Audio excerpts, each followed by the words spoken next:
et bienvenue pour cette quatrième semaine de quiz avec un thème un peu différent. On va parler des tableaux célèbres et est-ce que vous arrivez à les reconnaître. Donc ici, est-ce que on a le radeau de la Méduse, la liberté guidant le peuple ou le sacre de Napoléon?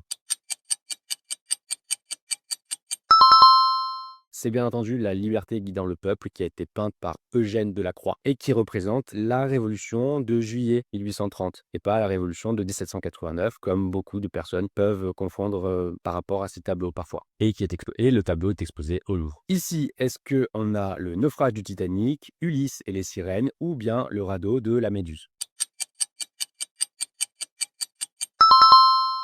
Il s'agit bien entendu du radeau de la Méduse qui a été peint par Théodore Géricault et qui aurait pris dans son atelier des bouts de cadavres pour mieux les dessiner et les peindre.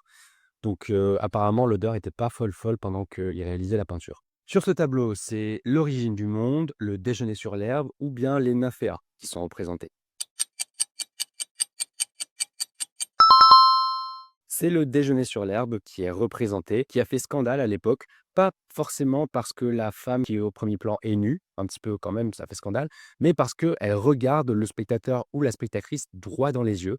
Et ça, c'est assez peu commun pour l'époque, surtout quand la personne est assez dénudée. Et le tableau est peint par Gustave Courbet, à ne pas confondre avec l'autre déjeuner sur l'herbe qui a été peint, lui, par Monet. En parlant de Monet, voici un de ses tableaux, mais est-ce que c'est la gare Saint-Lazare, Impression en soleil levant ou la gare de Lyon?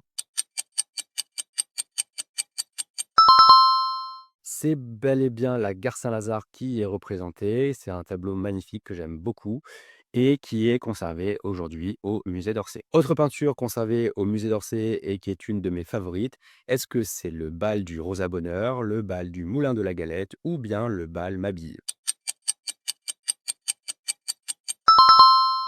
Il s'agit bel et bien du bal du Moulin de la Galette qui a été peint par Renoir et qui représente le bal le plus célèbre de Montmartre dans les années 1870-1880, qui n'existe malheureusement plus aujourd'hui. Voilà, c'était le quatrième numéro de ce quiz de l'été pour muscler votre culture générale. J'espère que ça vous a plu. N'hésitez pas à me donner votre score en commentaire et moi je vous donne rendez-vous la semaine prochaine pour un autre thème. Salut!